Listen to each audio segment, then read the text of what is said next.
You're listening to Rendezvous with the Writer with Bobbi Jean and Jim Bell, only on LA Talk Radio.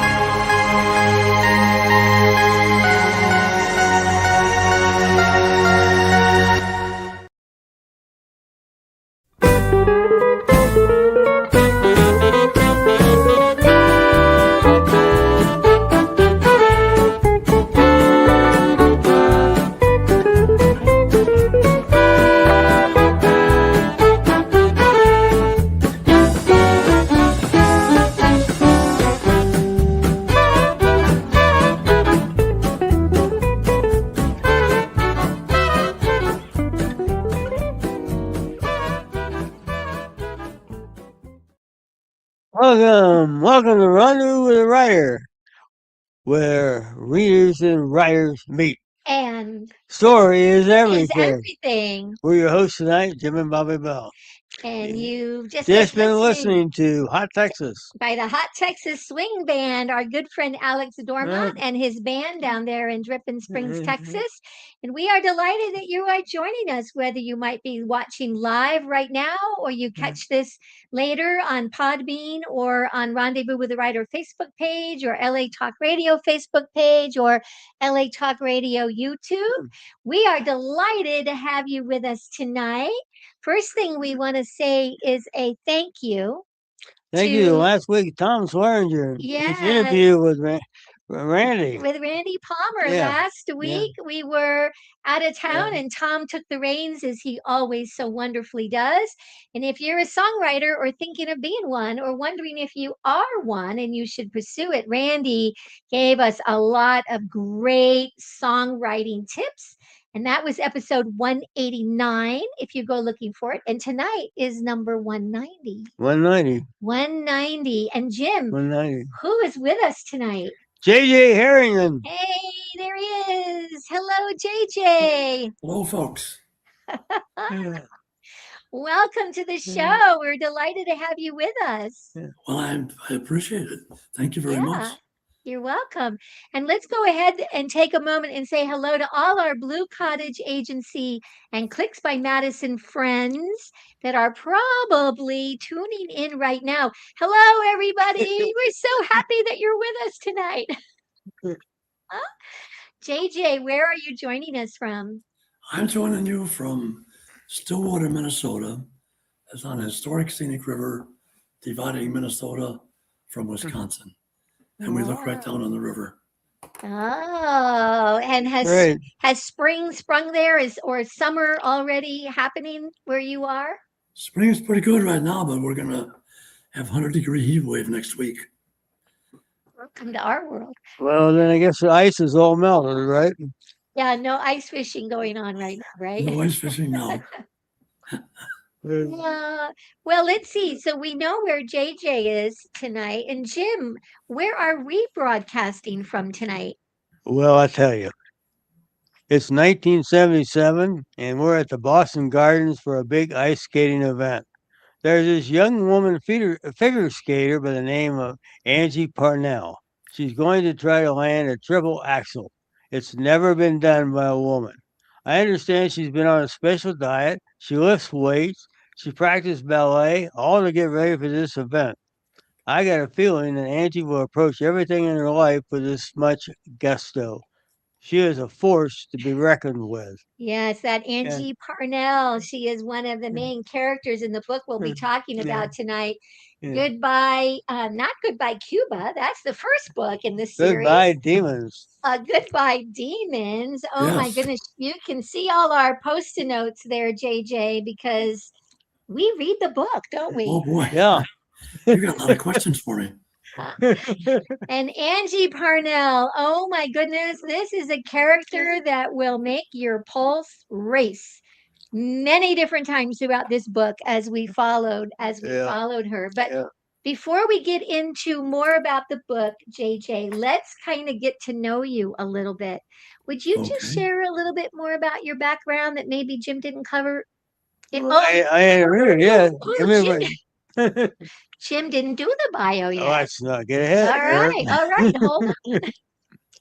J.J. Harrington As a child in the industrial Midwest, he received a bachelor's degree from Loyola University. Thanks to the GI Bill he earned from his days as a soldier. He received graduate degrees from the University of Chicago and Georgetown University. He was in the diplomatic corps and taught political science at the college level before he decided to concentrate on writing. Today, J.J. scribbles his tales of intrigue on the banks of the St. Croix River in Minnesota, where he lives happily with his wife, Sandy. That's the formal Oh, bio. thank you, Jim. I was running ahead. My pulse is already racing, you know. I don't know what Okay. I can add to that, Jim. I'm sure. Mike, for instance, tell us a little bit more about your military service. My military service was quite prosaic. I was simply an ordinary soldier in for 2 years. I was stationed in Germany as part of the U.S. forces in Germany.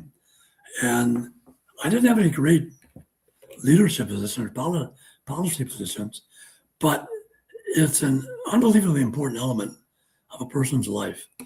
You make bonds with people in very close quarters for a very short period of time that the rest of your life. You have experiences that last you. And if you go in at a very young age, like I did, you learn an enormous amount about life, yourself, how to deal with other people. And because we were in the middle of the Cold War and we understood that our presence there was simply to deter the Soviet Union from taking over West Germany and Western Europe, we knew a little bit about the global situation we were in. Not a whole lot, but for a 20-year-old, quite a bit. Mm-hmm, mm-hmm. And when did you get into the diplomatic service? Well, when I left the Army, I had a GI Bill, which enabled me to go to college. And then after I graduated from college, I took the exam for the Foreign Service and passed it, and they hired me, and I was assigned for a tour of duty in Rio de Janeiro, Brazil, which at the time was the capital of Brazil. And I worked in the public affairs section of the embassy, which was the greatest job in the world for a young man. I learned to speak the language very well. I was one of the best speakers in the embassy. I met a lot of people, fell in love with the culture. And as I said, it's just for starting one's career, that's the greatest job one could have. It was really a great job. However, I did. So your next question is going to be, well, it was so great. Why did you leave it? And I think the answer was because I was becoming more aware and astute politically. Brazil at the time, I love Brazil, but Brazil at the time was run by a military dictatorship that our government supported 100%. And there were some things going on that were really bothersome. And so after a tour of duty, I decided to become an academic, get a PhD in political science. And I was lucky enough to get a job teaching it afterwards. But I can't tell you how much I enjoyed that experience in Brazil and how shaping that was. That's just so interesting because we hear all the time advice to writers, write about what you know. And you have written a series. There's actually 4 books, but I have 3 just to hold up fast to the camera. Goodbye Cuba, followed by Goodbye Bobbi, and then the most recent, which we'll be talking in greater length, which I'll hold up again, Goodbye Demons. And obviously, your experience is woven beautifully into these stories. When did you first maybe start writing, JJ? Oh, I can tell you the exact moment. I was a college teacher. It was late in my career, and I had a couple of textbooks. The publishers wanted me to revise them, and the idea of spending my next 2 summers in the basement of the library poring over political science articles so I could find one gem of wisdom to make the 8th edition stand out better than the 7th edition. It didn't excite me anymore. And so I was kind of looking, and late in my career, this one year, I gave an assignment to my class. I want you to read a political novel. So everybody had to read a political novel. And so the time came to turn them in, and I'll never forget this young woman came up to me to hand in her paper. And I remember what her name is. I remember what she looked like. And I remember what she said. She said, Professor, she had read a book about, that was set in 1947 Boston. And she said, Professor, I wish I could have lived in those times. And that stunned me. That stunned me. And I came to understand for the first time in my life, you can touch people in the heart, in the soul, with fiction in a way that I couldn't with all my social science writing. And so I decided at that point, I'm going to learn how to write fiction. It took a while to get to it because I still had a family to feed. But that was what moved me. That's what got me started. That was the moment. Yeah, What a interesting. great Yeah. story. Yeah. This is why we love the opportunity to talk to our Doggone it, guests, yeah. talk to our authors. I think readers We love get some great to stories, have don't we? that kind of backstory. Yeah. So let's see. Just do you just since we're talking about how you got writing, it's so fun to know. Do you do longhand? Do you work on a laptop? Do you dictate? How do you get your, how do you write? Well, the just the doing of it, I usually draft on my laptop in the morning. Sometimes I'll just go to a coffee shop and write it out in a notebook and then type it over my laptop. Yeah. And then I print it out. And then in the evening, I'll sit down with a glass of wine and I'll edit it. And then when I go to bed, it's unfinished.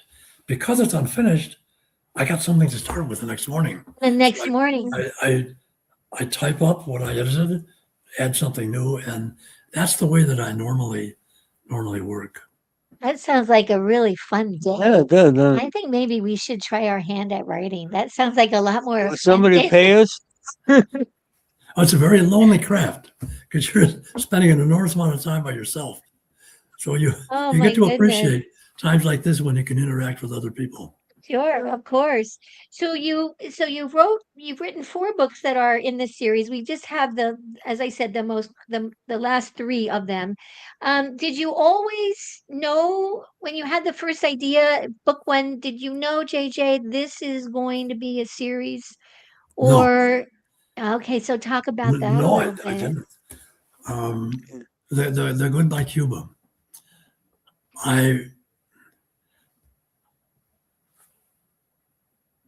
I was fishing for an idea of what I could write a story about. And the way that I write stories, I try to take ordinary people, put them in crisis situations that are beyond their control, and they've got to build their life and react to them.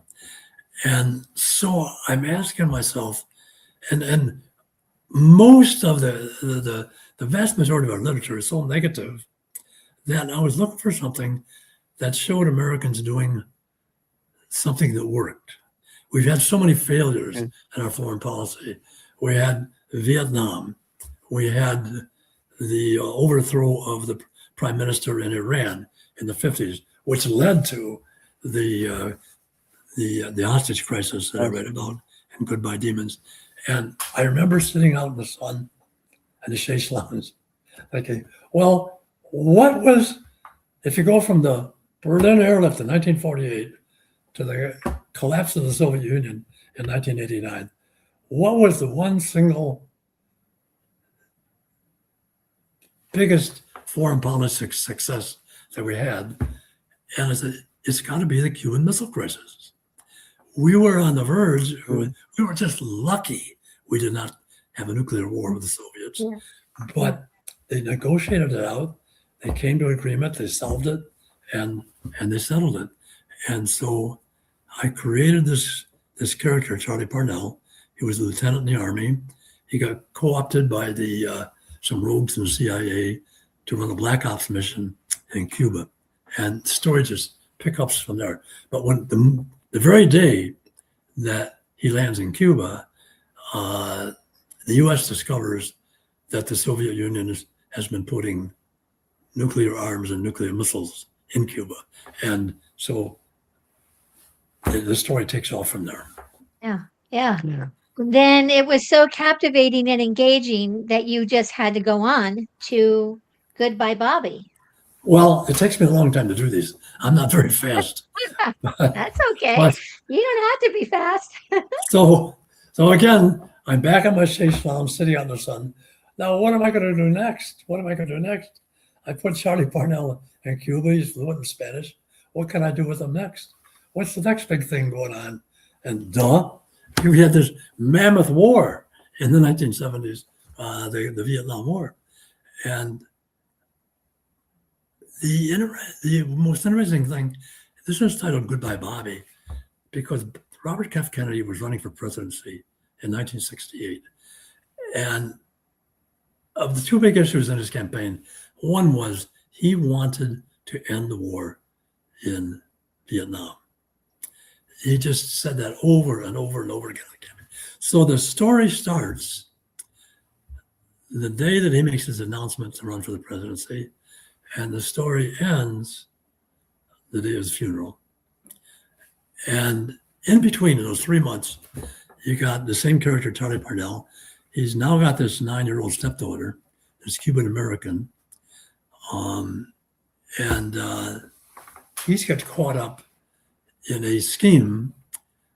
I don't want to give away the details of it, but a scheme that sends him all kinds of places, puts him in danger, puts his stepdaughter on risk of becoming an orphan if he gets stuck overseas and can't get back. And so you're dealing with this guy, you're dealing with his daughter, and you're dealing with Bobby Kennedy and his attempt to bring some end to the war in Vietnam. And would that he had, but he couldn't. Yeah. We are going to take a very short break. And when we come back, we're going to be talking in greater detail about the most recent and just won an award, Goodbye Demons. But before we do, here's a question. Are you a writer? Here is a word from our sponsors, Blue Cottage Agency and Clicks by Madison. And when we come back, we'll be talking more with JJ. So don't go away. There's lots coming. Talk to you in a moment. You're invited to join the team. Up your author brand when you team up with Blue Cottage Agency and Clicks by Madison, specializing in author branding, digital book tours, book reviews, and social media. Experienced, trusted, effective. Get noticed. Visit bluecottageagency.com and clicksbymadison.com. Proud sponsors of Rendezvous with a Writer. Welcome back. And Rendezvous with a Writer. Special guest, JJ Harrington. And we're talking about several of these books. Particularly, we're going to be talking about Goodbye Demons. And, there is a song in the first part of the book, regarding that involving Angie, which we mentioned earlier. The Beatles song, Let It Be. How did that come about that you kind of pointed that and put that in the book? Why did I put that song in the book? Yeah. Well, one of the things I do in all my books is I try to incorporate the music from the period. So any of these books that you look at, you're going to have a lot of the pop songs play a role here. But Let It Be was particularly apt. This is the great song of Paul McCartney. And Angie, as you said earlier, Bobbi, is a skater. She wants to win these regionals because she wants to get a slot on the Olympic team. If she can do this triple axel, she's a shoo-in to make the team. And of course, all these figure skaters, as you know from watching, they have music playing in the background. Usually it's classical music. She chooses to have this piece, Let It Be. And so that's what's playing while she's skating. And she's skating in rhythm to the music. And right as the music reaches a crescendo, she's got to start her leap to do the triple axel. And I don't want to spoil it and give away what happens. That's enough. Yeah. You got to read it. We You can't gotta say read it. anymore. Got to read it. But what's important about that, though, is that her coach doesn't want her to try to do that. She says, "You're not ready. You're not ready. Wait till next year. Do it next year when you'll be stronger and better." And Angie replies, "I can't wait till next year. Yeah. What if somebody else does it in the meantime? Yeah. And I'm only the second person to do it. Can you tell me who is the second woman who flew across the Atlantic Ocean?" Oh, we all know the first one, Amelia Earhart, but none of us know who the second one is. The Who's second the second one? This tells you volumes about the personality of this young woman. Yeah. And I have to tell you, I listened to that song often when I'm reading a book and there's a reference, I go looking for the music. And I knew the song. I'm a girl from that time period. We all, just the opening, the beginning of the piano, and you already know it. But JJ, I felt as I was listening to it again and then later again and again, we all need that song right now playing in our soundtracks. It seems it's a timeless song. It's a classic song. It speaks across the years and across the generations. But I felt like, oh, we need this song now with the state of the world, don't we? We need that song now. Yeah. Yeah. Yeah. Well, speaking of Goodbye Demons, kind of what was the inspiration for the story?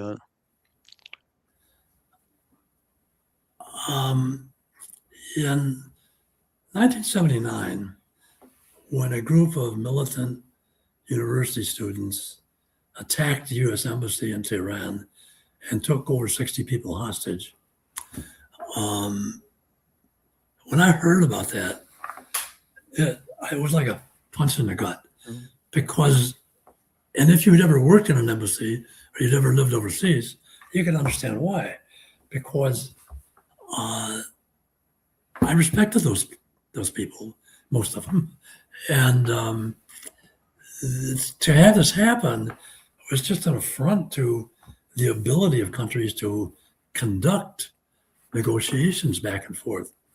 And so I was really outraged, but there wasn't anything I could do about it. I was teaching at the time. I had a job, had to make an income for my family, and I was no ways near writing a novel. But eventually then I got around to it and I thought, I got to go back to this idea. These people, these 50 some people who are hostages here, they've got to be remembered. And so that was the genesis of the story. Mm-hmm, mm-hmm. Can I tell the storyline, or do you want to tell me? Yes, No, yes. please tell us a little bit more about the storyline. This is Goodbye Demons.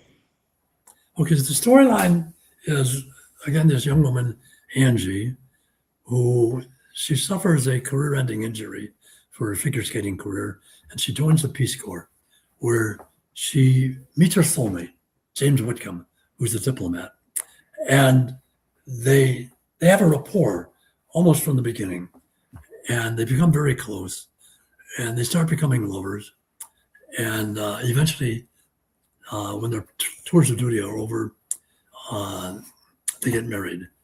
Within weeks of the marriage, James, who's now stationed in the embassy in Tehran, he's taken captive when the embassy is overrun. So what are you going to do? On one hand, you got the guy who's taken captive. You don't know how he's being treated. He doesn't know when he's going to be released, if he's going to be released. Then you have his loved one at home. It's pulling her hair out, biting her fingernails. What can we do about this? And that's the story. Yeah. And it's gripping and it's engaging. And it raises a lot of questions, readers, as you dive into this. And if you're of the age, as many of us are, that remember this, uh, all of a sudden you find yourself. I kept thinking, wait a minute, is that the year we boycott the Olympics? And is that, I began to really, it's very immersive. I began to really get into the story. And that's when I say my pulse was racing, whether we were with James and we were experiencing daily life as a hostage, if you can call it daily life, or we were with Angie while she's trying, this girl doesn't give up. So she's strategizing, like, what can I do? What can I do? I can't just sit and, twiddle my thumbs. I have to do something, right? She's a woman of action. And you, the writer, you build conflict in like every page between the main characters and minor characters and the people that are in charge of the hostages and what they're doing and how the hostages are, responding to daily life. I mean, I couldn't, there were days I couldn't, at times I was like, I gotta sit down and go, like, bring a little soda back or something, because I gotta go get my heart rate back to normal. Oh, you're making my day telling me about this. Bobbi's like that that. student was right. You can touch people with fiction. Yes. You can't with Yes. I know we know you did some research and you pulled from your background. I know you probably did some additional research, but I think, did you tell us the other night when we were talking, did you also interviewed some of the hostages? I only talked to one of them. One, that's all right. Yeah, That's cool. and had email correspondence with three of them. I relied mostly on published works. A lot of them did memoirs. Some of them wrote books. Journalists wrote books. There's been some very good books written about it, but nothing addresses it the way that this does. It tries to get to what was it like for these people to be there. And some horrible things happen. And everything that happens to James when he's in captivity happened to one or another of those hostages. None of that stuff is made up. Mm-hmm. It's just that they didn't all happen to one person. So I'm being a little dishonest and saying that all this stuff dumped on James, but he's sort of a stand-in for what was going on there. Yeah. There's a fun thing that Jim and I both enjoyed. I don't know if it's a fun thing, but something as readers that we both enjoyed. And that is that you start every chapter with, I'll call it a quote. It's really a reader teaser. And I'm just opening the book, chapter 15. Here's the teaser. It's February 1979. And the opening teaser is, "There must be some way." And it tells us October 1979, "No other place I'd rather be."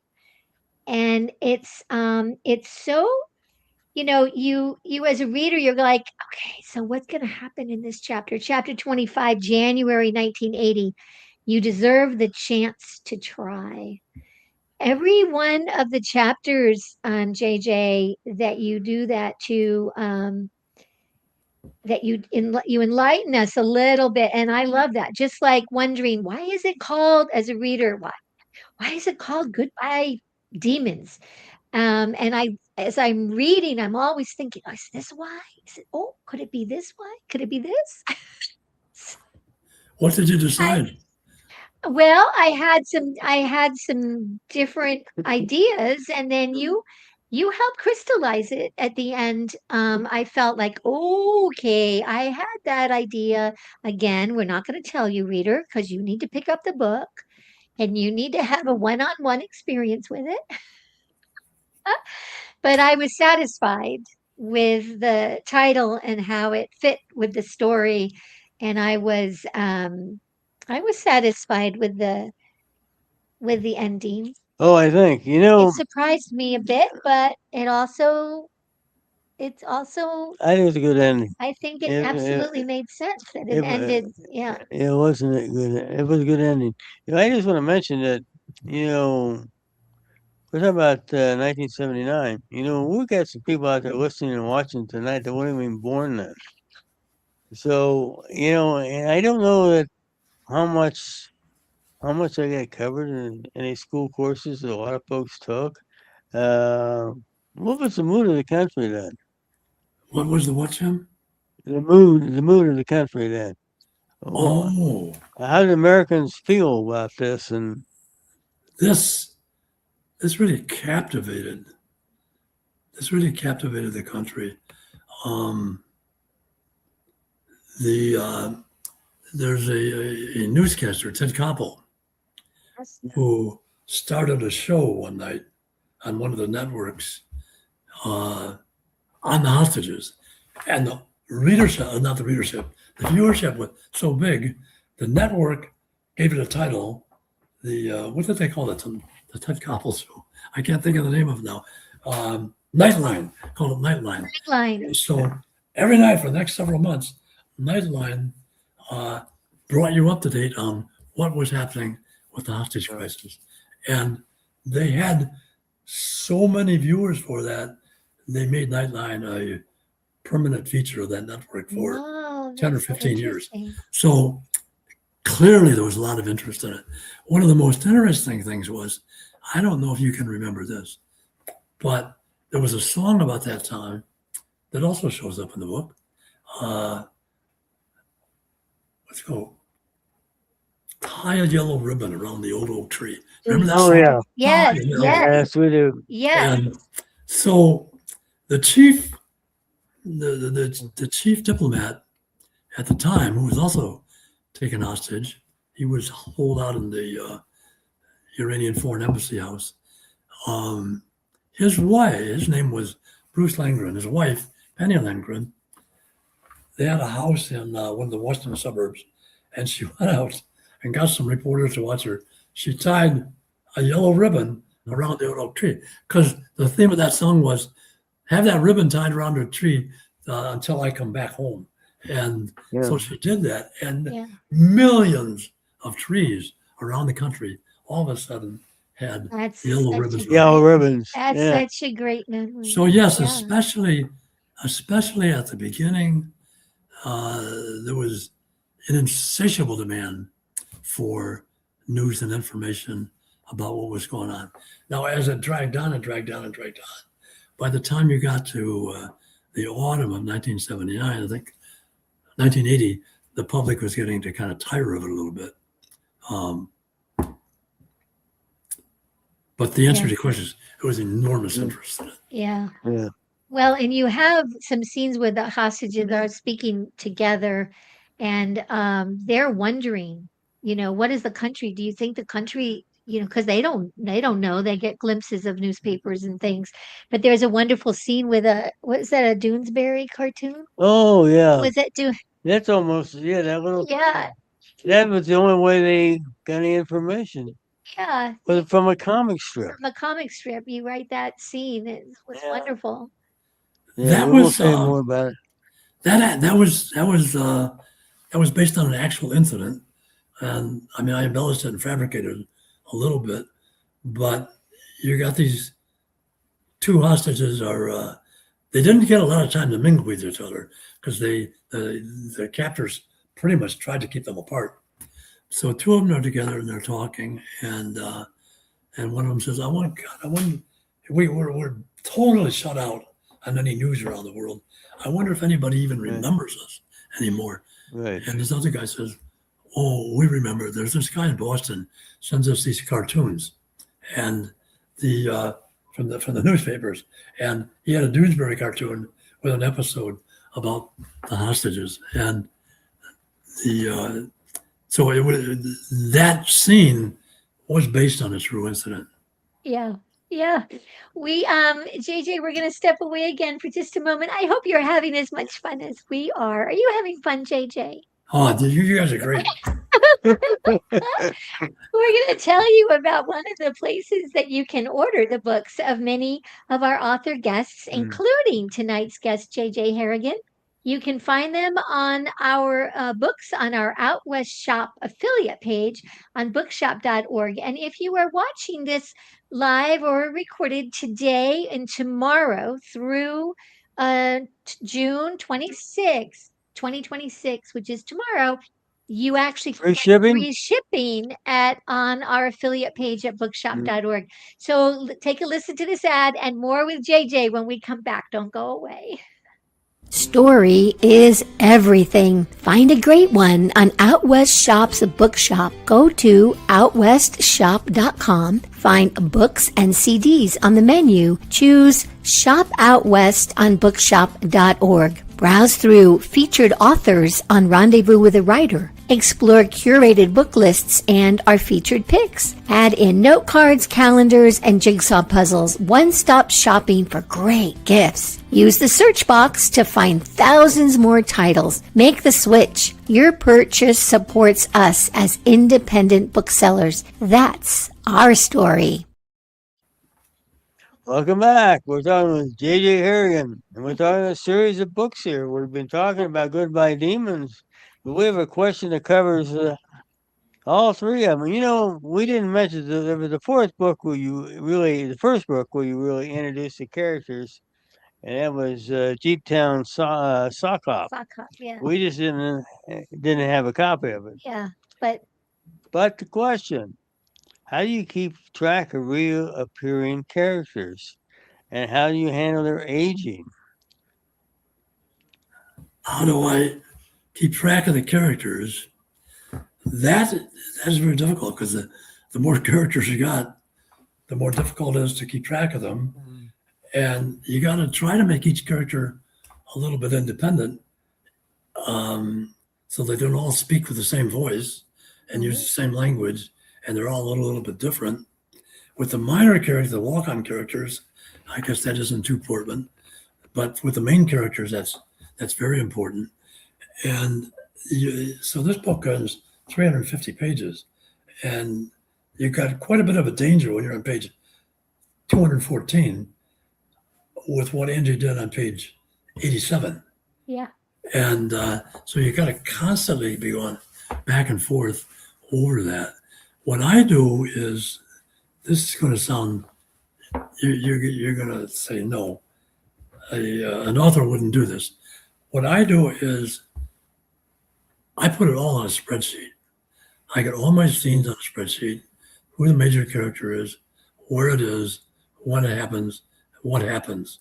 And on a spreadsheet, so each scene has a line, and I can move these lines back. So for example, the chapter that you really liked, the scene where she's ice skating, and then it is playing that music that you like, that originally was not going to be the opening chapter.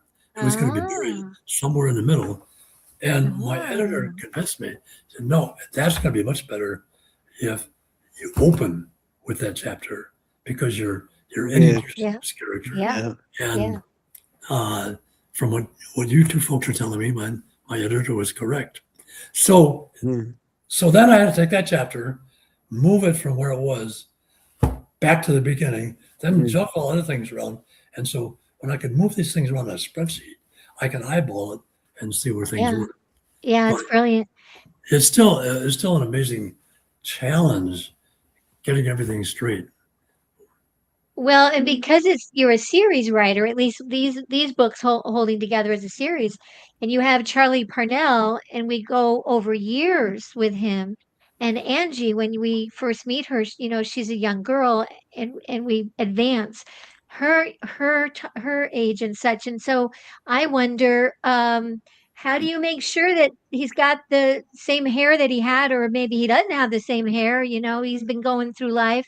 Charlie's been going through different kinds of careers and different, because to keep your interest as a writer, writing these characters, I would imagine you have to keep being interested in them, and they need to continue to be conflict has to continue to drive their changes in character and such, right? Because they're not the same people, maybe, in Goodbye Demons as Angie and Charlie, her stepdad, were, for instance, in the first book when they meet. So that has to be quite a skill. Well, say in the first book, in Goodbye Cuba, Charlie's very young. He's 20, 22 years old. In Goodbye Bobbi, he's 30 years old.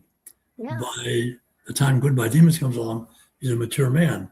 And so you track these changes. There are some personality traits he's got, of course, that go all the way through. For one thing, he's got a limp. And that limp shows up in every time he moves. So I you forgot that. Yeah. Forgot do that. little things Yeah. like that. To tell you Yeah. the truth, I can't remember what the color of his hair is. You can check it out on the spreadsheet, I bet. Oh, that's really interesting. Do you have a question, sweetie? I know you have. Well, to we have a got, question or two. you know, we think we should ask a couple questions about a couple of the characters. And I think I got to thinking that some of the characters are real, and some maybe even are not quite real, but are based on real people. And I think one I thought was Mike Petrinko. He just gets a couple lines in there, but he was a real person. Mike Petrinko was a real person. And he was one of the most interesting hostages. He did things that I would never be able to do. He was just adamantly in the face of every one of those student captors. He didn't cooperate with anything. He was constantly in trouble. He spent most of his time in that embassy in solitary confinement because they couldn't stand him. It was so difficult for them. There was they put on a Christmas dinner, which was really a publicity stunt, where they brought in 3 clerics from the United States, had a big dinner, and Matrinko refused to go to the dinner. So then they said, well, we'll bring a dinner to you. They bring the dinner to him, he throws it in the toilet. I mean, I can't imagine anybody was so adamant as he was. And from everything I could read about him, he was that way from day one until they finally were released in 1980. Yeah. Oh my goodness. And so you wonder, well, how would a guy like that keep his sanity? Yeah. Well, and I am Apparently looking one at. of the things he did was he was penned up in this little room in this old warehouse that was so musty and mildewy that the hostages referred to it as the Mushroom Inn. That's right. And he would spend his time mentally redecorating his house in Pennsylvania. Okay. And each day he would go through some little detail, and that helped him keep his sanity. Yeah. And there's another hostage that was fascinating. Catherine, is it Koob? Koob. I think she Was pronounces her- it Kobe. Koob. She's the polar opposite of Mike Petrinko. She was the director of the Iranian American Cultural Institute. And she, by all rights, shouldn't have been a hostage. But she was, and for the first 2 months, they could do nothing. They couldn't talk. They had to sit in a chair. Their wrists were bound together, and the only time they could move was when they had to get up to go to the bathroom or when food was brought in for them. And so she says, I've always wondered what it would be like to observe a monastic silence. And so I thought, well, this might be an opportunity to have an imposed monastic silence. And so she developed all kinds of devotions and meditations that she would go through each day. And she kept her sanity. Yeah. And then after the crisis was over, and she went and she worked at a divinity school after that. So those two people just fascinated me because I wouldn't been able to do either of those two things. Well, yeah, absolutely. So JJ, I'm looking at time and we want to be sure that our listeners and watchers can find you and follow you and purchase the book. So where do they go to find you and follow you? Right there, jjharrigan.com is my website. It'll tell you where to go to buy the book. You can buy it on Amazon. You can buy it at Barnes & Noble. You can buy it all kinds of places. You can buy it at Bookshop. Bookshop.org is a great place to buy it because if you buy the book at Bookshop, you can have a portion of the proceeds sent to your local bookstore. It's a great way for us readers to help keep local bookstores in business. Yeah, And absolutely. now apparently I can buy it at your store. Yep, through our affiliate page through bookshop.org. We love that. You know, when we started our page at bookshop.org, they were very, very new. And every time you go there, right at the top, you can see how much money they've raised. And I remember watching the number go to $9,000, and it's 45 million now. So we have been affiliated with this organization and watched its growth over the last since about it started not really because of COVID, but it kind of launched around the time that COVID made itself known. And so it's been, 6 years or something. And it's just been fascinating to watch where that organization is going. Okay. And what are you working on next? I am currently working on a novel set in the Berlin airlift of 1948 to 49. The Russians imposed a blockade that would have kept the French, the British, and the Americans from going by the roads or by the canals into Berlin. And so they supplied Berlin for almost a year by an airlift. It's an unbelievable story. Yeah. Oh, we I'm look sure it forward will to be. that. And Jim, you have a quote. Well, we have a quote, yes. Secretary of State Cyrus Vance is briefing the relatives and friends of the hostages. And he was just kind of got finished with his talk. And the secretary, he raised his eyebrow as Angie continued before he could say anything. And she, of course, walked right up to him. She said, Iranians come from a long tradition of commerce and trading. If you let them know something is vitally important to you, they will react like most merchants and raise their price. If we look like we're begging them to release the hostages, they will up their demands. Once they release the hostages, that will be the time to be conciliatory and address their grievances about the Shah. And of course, Vance frowned and he said, Did you get those insights from a PhD program in Iranian studies or from extended living in the country? And Angie says, No, but I lived in the Muslim world as my husband. Please, sir, just raise this issue with the president, Carter, and his other advisors. Yeah, that Angie, you I gotta know. love her.